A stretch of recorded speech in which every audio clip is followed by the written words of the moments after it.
Bapak Ibu, 2 minggu yang lalu Tuhan ingatkan kepada kita, teguran dan hajaran itu adalah tanda kita dicintai oleh Tuhan. Ya, betul ya. Kalau kita bisa menyadari aja dalam hati kita, saudara, teguran dan hajaran itu adalah bentuk kita dicintai, saudara, wah enak banget.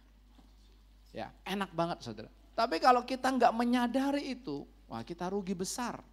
Ya, kalau ada suami yang masih negur kita, istri-istri, saudara mesti bersyukur. Saudara. Bilang sama suamimu, terima kasih Pak, mau tegur aku. Ya, kalau enggak aku meleset kemana-mana. Ya, kalau aku dipanggil Tuhan pasti nggak ketemu Tuhan. Kenapa? Sudah jauh keluar jalurnya, saudara. Ya. Tapi kalau ada istri bilang, lu bawel banget sih, gue nyesel kawin sama lu. Nah, saudara mesti bertobat. Karena berarti belum menyadari teguran dan hajaran itu bentuk dicintai. Ya, kalau ada saudara suami-suami engkau punya istri yang bawel, bawel maksudnya menegur, ya, bersyukur. Saya bersyukur loh saudara. Betul, dia langsung lihat aja sedikit meleset,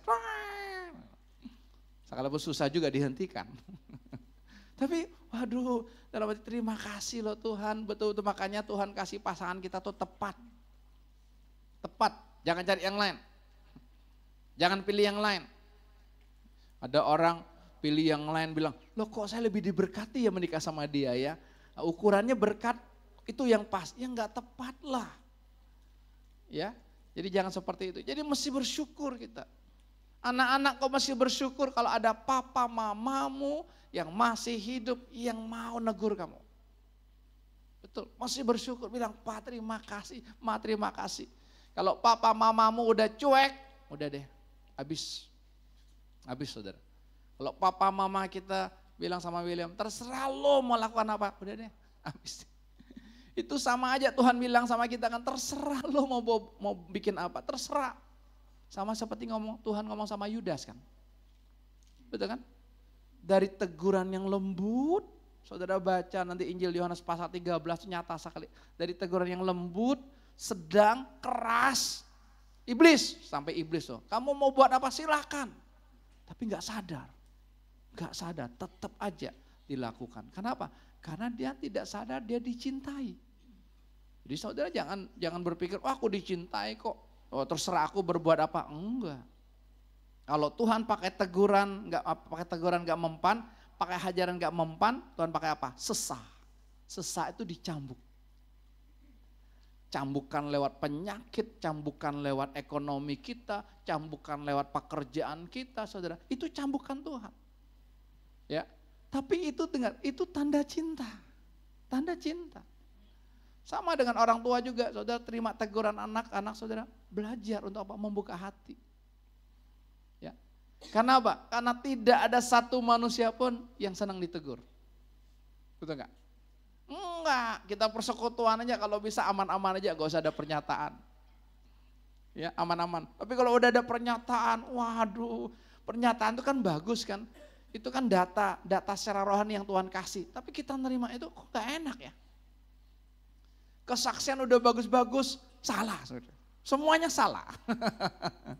Kan seru kan? Kesaksian kan kita mengalami Tuhan, dinamika dengan Tuhan.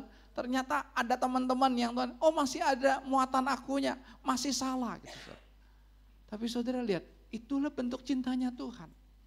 Beda kan dengan dunia kan? Dunia berpikir bentuk dicintai Tuhan dimanja, saudara. Semua kebutuhannya dipenuhi. Saudara, kayak anak bungsu, saudara, dielus-elus terus, saudara. Ya kan enak kan, kata orang paling enak jadi anak bungsu gitu. Saya jadi anak bungsu tapi gak enak. Ya dulu, ya. Kenapa? Karena merasa ditolak, merasa gak seperti yang lain gitu loh. Saya mesti kerja, yang di atas saya gak kerja gitu. Saya mesti lakukan, padahal saya anak bungsu. Dulu karena ketipu kan, tapi setelah Tuhan bukakan, wah.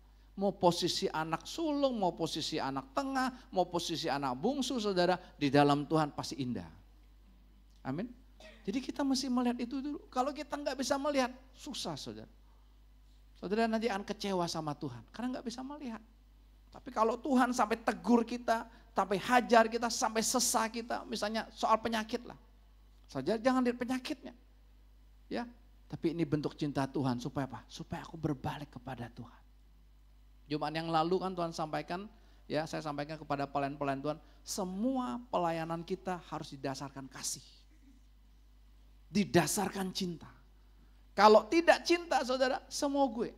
Betul kan kalau suami istri gak cinta, dasarnya gak cinta saudara. Orang makanya cerai, orang makanya selingkuh. Saya baru terima kakak saudara, saya kaget. Loh kok beda sekarang kepala keluarganya. Baru beda. Ya, udah nggak ada lagi nama suaminya di situ udah tercoret. Maksudnya nggak ada lagi di kakak barunya nggak ada lagi. Lihat, sebegitu mudahnya. Kenapa? Karena tidak ada cinta. Cinta ini bukan perasaan. Oh saya cinta sama kamu, saya sayang sama kamu, bukan. Ini adalah pribadi Yesus yang hidup dalam hidup kita. Dialah yang memunculkan cinta itu kepada kita. Ya, makanya kalau kita dasarnya cinta, saudara nggak ada pelayanan capek, aduh pelayanan lagi, aduh nggak ada. Kalau dasarnya cinta saudara nggak ada, pelayanan saya hadir, waktu nggak pelayanan saya nggak hadir, nggak ada. Itu bukan cinta, itu dagang. Saudara tahu ya beda dagang sama cinta.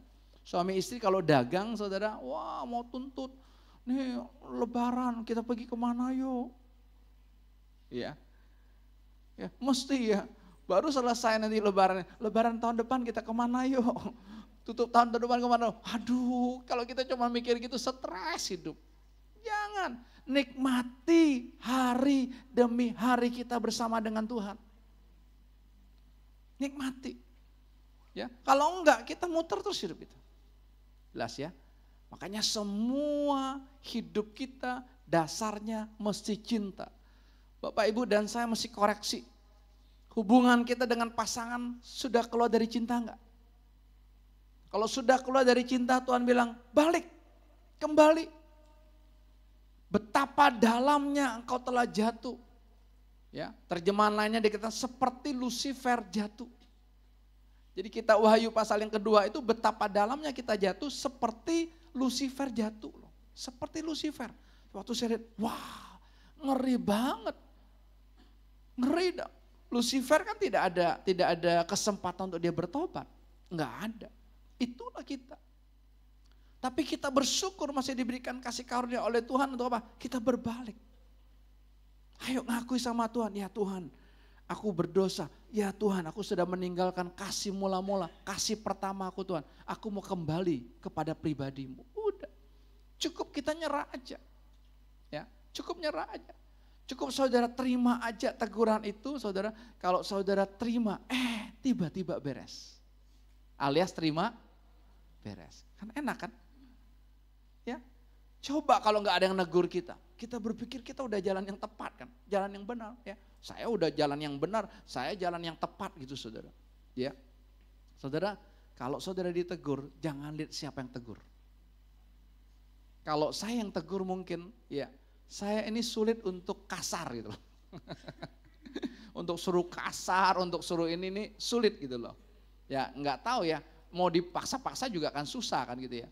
Tapi kalau ketemu orang yang mungkin kasar ngomongnya, kata-katanya kasar, saudara nggak peduli. Bukan itunya. Tapi apa? Saudara sambut, waduh terima kasih nih. Ini teguran buat saya. Ini tandanya apa? Saya meleset. Tandanya Tuhan mencintai saya. Saudara. Amin. Nah ini penting sekali. Jadi ini dasarnya kehidupan kita, saudara, bukalah hatimu. Sedikit aja, seperti Salomo minggu kemarin ngomongin aja ya Salomo ya. Jangan diam gitu ya. Ya, saya makan, saya dengar loh. Wah, saya bilang saya sambut dulu gitu loh. Karena tipe saya juga diam gini. Ya, diam cool gitu sama kan? Yang khotbah minggu lalu juga diam dia. Makanya dia makan dulu, jangan diam, ngomongin aja. Ngomong-ngomongin keluar kan, saudara. Ya, hari ini kita mau melihat apa sih yang Tuhan mau dalam kehidupan kita ya. Di hati saya sangat kuat sekali Tuhan ngomong ini saudara. Injil Matius pasal yang ke-6. Kita akan mulai melihat dari ayat yang ke-19.